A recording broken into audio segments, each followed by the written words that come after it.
பிறக்கின்ற போதே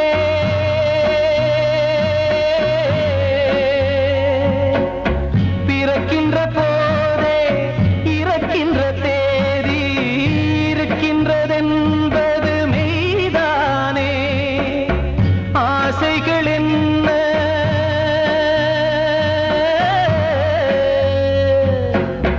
ஆசைகள் என்ன ஆணவம் என்ன உறவுகள் என்பதும் பொய்தானே.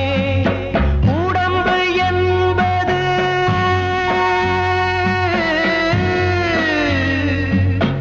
உடம்பு என்பது உண்மையில் என்ன கனவுகள் வாங்கும் பைதானே. கனவு காணும் வாழ்க்கையா